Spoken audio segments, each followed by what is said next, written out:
आणि अखेर आम्ही बालीला पोहोचलोच. नमस्कार मंडळी, स्वागत आहे तुमचं द रोमिंग डिओसच्या बाली सिरीज मधील दुसऱ्या एपिसोड मध्ये. बाली एअरपोर्टवर पोहोचलो आणि तिथेच आम्हाला मिळालं एक खास स्वागत चाफ्याच्या सुंदर हाराने. आहा, सुरुवातच इतकी खास, मग पुढचं काय विचारता. ग्रँड हयात बालीच्या रूम मध्ये शिरताच एकदम वाव फिलिंग झालं. सुंदरशी रूम, भन्नाट व्ह्यू आणि बर्थडे साठी मस्त डेकोरेट केलेला बेड. मग काय, फ्रेश झालो आणि ते डुबकी मारली पूल मध्ये. आहा, सनसेट बघत पोहताना पूर्ण थकवा निघून गेला होता.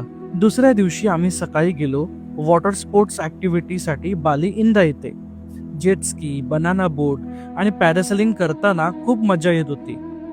एकदम जिंदगी ना मिलेगी दोबाराचा क्षण आठवत होता. पटापट चेंज करून आम्ही निघालो साईट सीइंग साठी. पहिलं ठिकाण होतं गरुड विष्णू केनकना कल्चरल पार्क येथे. इकडे पोहोचताच आम्ही पाहिलं विष्णूची वेगवेगळी रूपं, लक्ष्मी मातेची मूर्ती आणि भव्य दिव्य अशी भगवान विष्णू यांची मूर्ती. पुढे गेल्यावर भव्य अशी गरुडाची मूर्ती सुद्धा होती.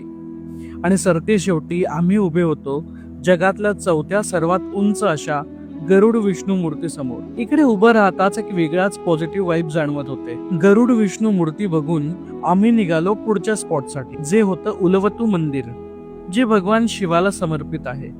समुद्राच्या काठावर वसलेलं हे मंदिर म्हणजे अगदी स्वर्ग समान.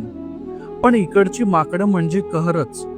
आमच्या समोर चक्क 2 जणांचे मोबाईल घेऊन पळाले. आम्ही मात्र फोन वाचवत पुढे गेलो आणि आम्ही अनुभवलं एक खास सांस्कृतिक प्रदर्शन, केचक नृत्य.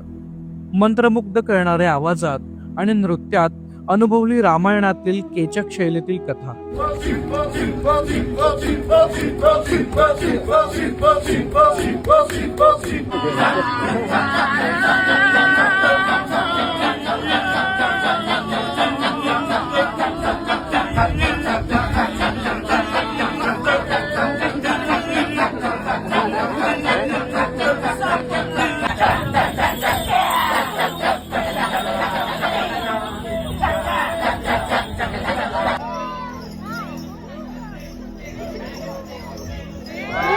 निघताना आम्हाला सुद्धा या रामायणातल्या पात्रांसोबत फोटो काढण्याचा मोह काही आवडता आला नाही. मग काय, मस्त फोटो काढले आणि या सुंदर आठवणी सोबत घेऊन हॉटेलला जायला निघालो. चला तर भेटूयात पुढच्या भागात, कारण अजून बाली बाकी आहे.